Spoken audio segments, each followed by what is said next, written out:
Yeah, that was great. Yeah. Growing up in this area, there's always support and some people came to the theater, but there's just something different. There's just like an energy and a yearning for it that I didn't recognize before. And you know, it's like fueled me too. Like I'm never like going to art galleries and that kind of thing. I feel more energized to do it now than I ever have. And I think that says more about the way the community is growing than it says about us, which is, it's just really exciting time to come back and be a part of it.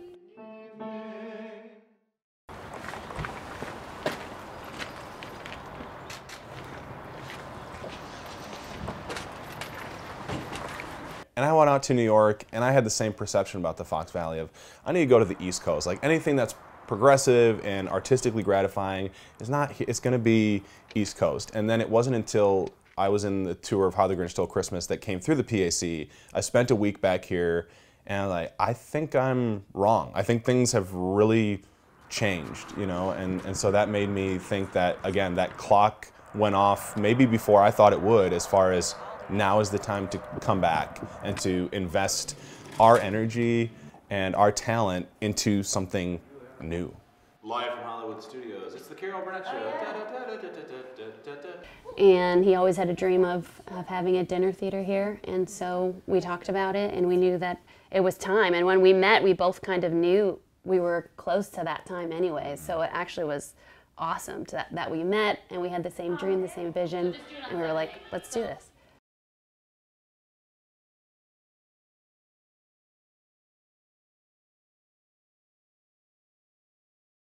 What makes this different? Why come to a dinner theater instead of, you know, whatever else?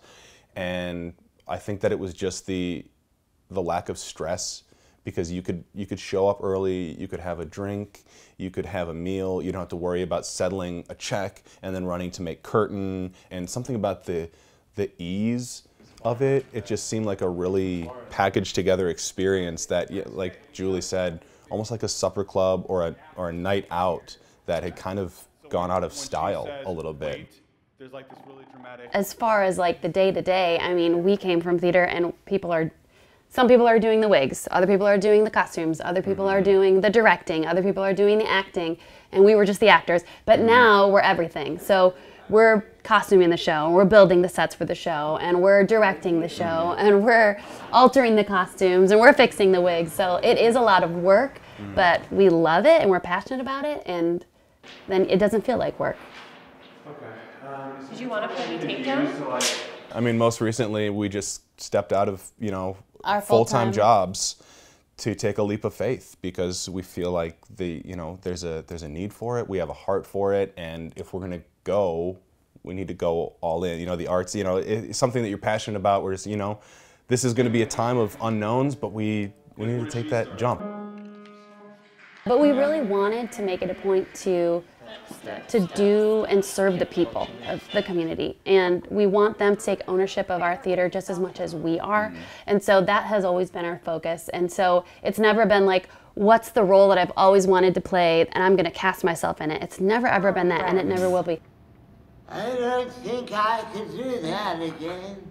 And that's what I think it's, you know, worth taking the time and just starting small and reaching out step by step and seeing what people like. Although the instant gratification, it's frustrating not to have that. Yeah. I think that we're gonna sit 10 years, however many years down the road, if everything goes well, and say, you know what, that was the long way, but that was the right way to do it. There goes my tip, Gerald. So now we have to sing it alike, because we have